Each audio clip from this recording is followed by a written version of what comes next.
Après une première mi-temps un peu mitigée, hier les Barbottes se sont lâchés stade Louis Bézian face aux joueurs de Royan-Saujon, offrant à leur public conquis un superbe jeu de mouvement. À l'issue d'une seconde période explosive, c'est donc très logiquement que les Gujanais, seconds de leur poule, se sont imposés contre leurs adversaires situés tout en bas du classement. Avec un score de 72 à 23, l'UAGM décroche en outre une nouvelle fois le bonus offensif.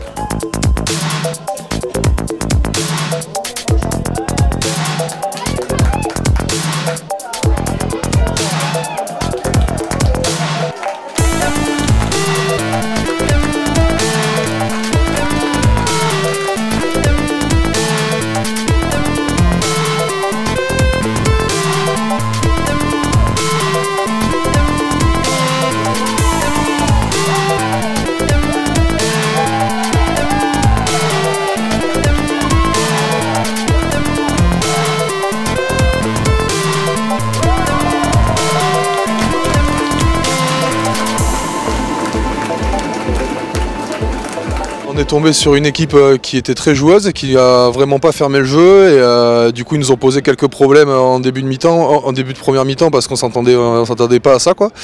Donc après à la mi-temps on a remis les ingrédients pour reprendre le milieu du terrain. C'est ce qu'on en allait trop sur les extérieurs au départ et du coup on mettait la charrue avant les bœufs et du coup ils nous ont vraiment pris où il fallait quoi. Et la deuxième mi-temps on a eu une bonne réaction collective de tout le monde et le banc a fait la différence et ça s'est bien passé. Il y a eu beaucoup de plaisir de voir le jeu de mouvement qu'on essaie de pratiquer depuis quelques années où les passes après contact, essayer de jouer debout et par contre pour y arriver il y a beaucoup de travail en termes de conquête, de touche et tout ça et donc tout mis ensemble c'est vrai que le public se régale, nous aussi et les joueurs aussi, c'est surtout eux le principal. Ouais. Prochaine échéance Léognan qui est une équipe qu'on connaît bien, qu'on a joué pendant des années en honneur, qui sont montés et pareil c'est une équipe qui joue et qui chez eux est très difficile à manœuvrer et à plus long terme Mérignac qu'on recevra ici qui est une équipe qui est très très solide aussi, donc on continue notre petit bout de chemin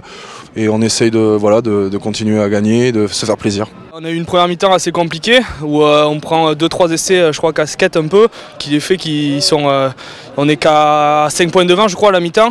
donc c'est un peu compliqué. Après en deuxième mi-temps on a réussi à dérouler, à mettre de la vitesse, en plus il n'a pas plu donc ça nous a avantagé un petit peu et voilà on a fait un gros match, surtout une grosse deuxième mi-temps avec beaucoup de rythme et ça fait plaisir avant de préparer le match à Léognan très important la semaine prochaine. Comme l'a dit Fabien quoi, donc en première mi-temps on en a un peu chié sur déjà physiquement quoi, on était à la rue, on est rentré à la mi-temps, on était déjà tous crevés quoi, donc à la mi-temps on était déjà tous crevés, donc au vestiaire on a remis les choses au clair. On a surtout fait l'aide du banc nous a beaucoup aidé en seconde période, donc on a fait rentrer quelques cadres quoi, Quentin, Fabien et donc voilà direct la marche avant s'est remise en avant et puis et voilà quoi, après préparer les prochaines échéances, donc surtout Léognan chez eux et Mérignac à la maison, donc encore un bloc assez difficile qui nous reste à faire, Rochefort et puis on attaquera la phase retour. Voilà. Une petite dédicace à Max Labasse, boucher du bassin. Voilà, le boucher du bassin.